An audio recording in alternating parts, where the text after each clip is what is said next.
ने मोदी जी को वोट दिया था, हमने सांसदों को वोट नहीं दिया था। सांसद हमारे इतने निपुण सिंह निकल जाएंगे ये सोचा नहीं था, क्योंकि उनकी भी गलती नहीं है। वोट हम किसानों ने मोदी जी के चेहरे पे दिया था और मोदी जी से ये उम्मीद की थी कि मोदी जी गरीबों के मसीहा हैं, गरीब माँ के बेटे हैं, गरीब परिवार से आते हैं। इन्होंने बचपन में चाय बेची तो चाय वाला आदमी किसानों की दर्द और पीड़ा समझ सकता है, इसलिए हमने वोट दिया था। हमें शिकायत मोदी जी से है, वो किसान तो हमें पता था कि वो कहना उनके सांसदों का तो मुझे पता था कि मोदी जी के गुलाम हैं। वो मोदी जी के अलावा मैं कह रहा हूँ उत्तर प्रदेश में 65 सांसद हैं, 7 दिल्ली में सांसद हैं, एक भी सांसद ने अपनी जबान नहीं खोली। और आने वाले समय में ये सांसद जब लोगों के घरों पे वोट मांगने जाएंगे तो उसके लिए किसान का झंडा और डंडा दोनों तैयार हैं, वो किसान उस टाइम सामने आएगा। सरकार अभी हल्के में ले रही है। सरकार का मामला ये है कि ये किसान 1000-2000 पड़े, इनको इधर बॉर्डर पे पड़े, 1,50,000 उधर बॉर्डर पे पड़े, इससे कुछ होने वाला नहीं है। मैं सरकार को बता देना चाहता हूँ कि अब हमारी बुवाई हो गई है,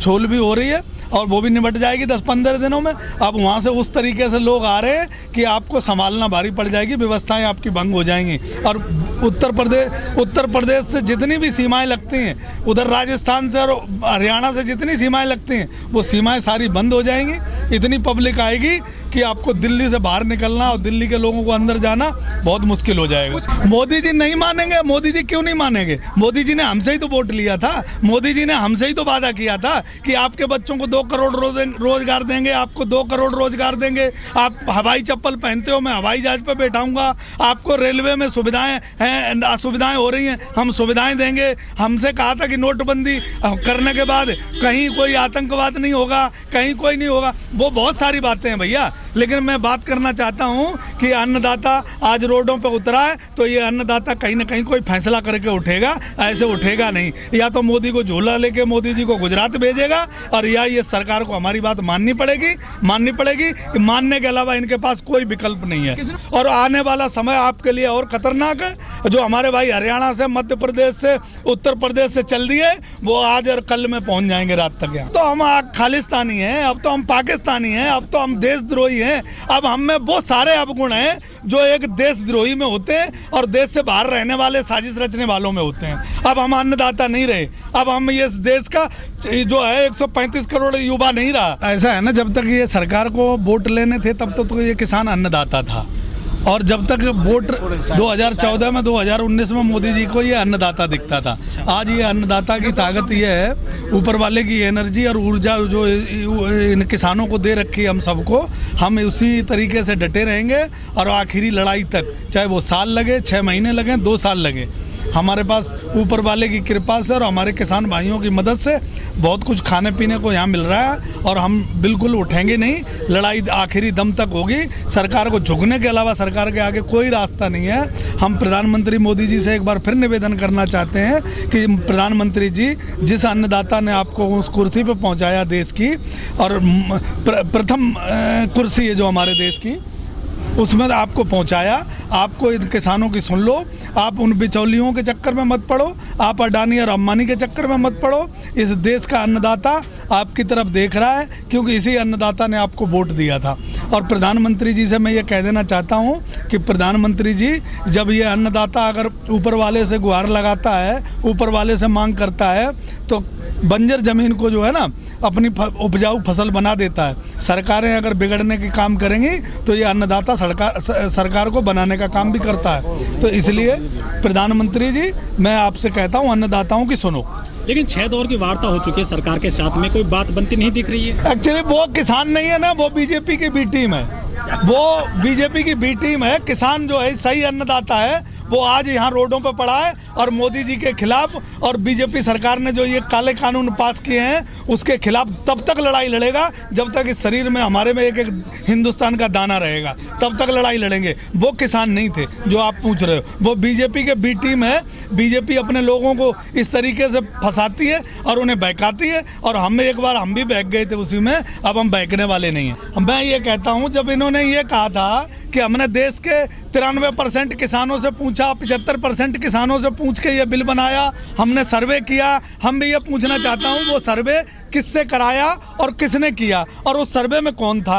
और तो आपने बिल बनाया है तो अब लंबी प्रक्रिया है, आप सरकार क्या नहीं कर सकती है। सरकार रात को 8 बजे किसी को फांसी देने का अगर फरमान सुना सकती है, रात को 8 बजे अपनी सैलरी बढ़ा सकती है, रात को 8 बजे सांसदों के लिए सुविधाएं दी जा सकती हैं, तो किसानों के लिए रात के 8 बजे क्यों नहीं हो सकता है। हम इस बात को नहीं मानते, हमें कोई ज़रूरत नहीं है। हमें जैसे आधी रात पे इन्होंने उद्योगपतियों के लिए कानून पास किया, संसद को चलाया सुचारू रूप से, और जब तक काला कानून दोनों सदनों में पास नहीं हो गया, इनका सांसद भंग नहीं हुआ। मैं इसी तरीके से यहाँ बैठा हूँ। हमारा भी ये सांसद है, हमारा हुक्का और हमारी टोपी, हम इसे लोकतंत्र मानते हैं, इसे हम हिलने नहीं देंगे चाहे कुछ भी हो, जब तक ये कानून नहीं वापस लेंगे। और नहीं तो हमारी एमएसपी का हमें कानून दें, उसके बाद ये आरएसएस का जो फंडा था वो देश में चल गया और इनका बार बार नहीं चलेगा। एक बार 70 साल हमारे पूर्वजों ने इनका इंतजार करे, इन्हें सत्ता में नहीं लाए, लेकिन अब जो है धोखे से गलती से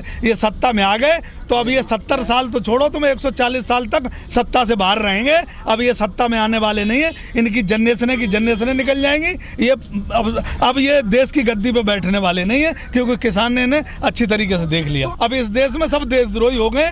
अगर कोई है देश का सही तो मोदी जी हैं और अमित शाह जी हैं, और उनके दोनों अमित शाह के तो बच्चे भी हैं, क्योंकि उन्होंने अपने बच्चे को सरकार में आते ही बुलंदियों पे पहुंचा दिया। रविशंकर जी ने अपने बच्चे, मैं ये कहता हूं रविशंकर अपने बच्चे का और अमित शाह जी अपने बच्चे का यहाँ किसी बच्चे से मुकाबला करवा दें, किसी नौजवान साथी से मुकाबला करवा दें, उन्हें पता चल जाएगा तुम्हारे बच्चे की क्या काबिलियत है। और मैं कहता हूं अमित शाह और रविशंकर दोनों आ जाएं, यहाँ डिबेट कर लें। एक कार्यकर्ता, एक किसान का बेटा, सबसे कमजोर और सबसे तुम्हें लगता हो ना कम बुद्धिमान है, उससे आगे डिबेट कर लो। जो तुमने एमएसपी और जो तुमने अपने कानून बनाए उन पर आके चर्चा कर लो। क्यों नहीं कर लेते। वो ये कहते हैं किसान को बैका दिया गया, अरे तब बैका नहीं दिया था, बैका हमें 2014 में दिया था और बैका हमें 2019 में दिया था। अब तो सही समय पर किसान की आँख खुल गई है और किसान तब उठेगा जब अपने खिलाफ जो तुमने किसान के खिलाफ जो कानून बनाए और उद्योगपतियों के चरणों में जो देश समर्पण कर दिया है पूरा देश को, अब ये किसान मानने वाला नहीं है। इसका यहाँ से या तो अब हम उठेंगे तो अपनी बॉडी के साथ उठेंगे और या कानून वापस के साथ उठेंगे, इससे पहले हम उठने वाले नहीं। यहाँ से तुम जितनी फौज लगा लो, जितनी पुलिस लगा लो, हम पैदल चलने वाले आदमी हैं। हमें रेल में अगर 200 रुपए का टिकट मिलती तब तो हम चलते थे। अब ये देख लो किसानों ने सरकार ने रास्ते बंद किए और ये नए युवा, नए लड़के और ये सरकार के रास्ते तोड़ते चले आए। इन्होंने रोड पे हमें गड्ढे खोद के दिए, हम उन गड्ढों को बंद करते चले आए। तो ये हमारे लिए रेल ना चलाएं। हवाई जहाज मोदी जी का मुबारक हो।